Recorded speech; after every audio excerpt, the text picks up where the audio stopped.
to catch me wherever I fall.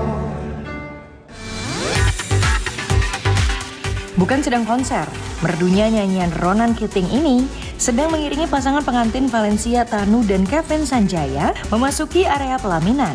Valencia Tanu dan Kevin Sanjaya menggelar pesta mewah 2 hari berturut-turut dengan mengusung konsep perpaduan gaya modern dan budaya Tionghoa. Silon Seven dan Mahal ini juga turut memeriahkan pesta resepsi ini.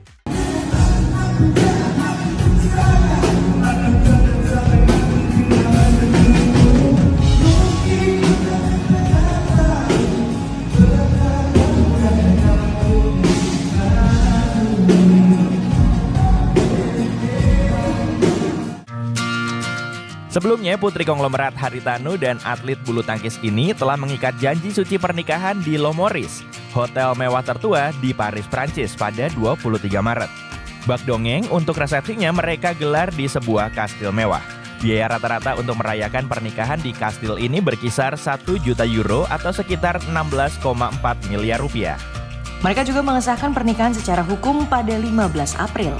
Presiden Joko Widodo dan Prabowo hadir sebagai saksi.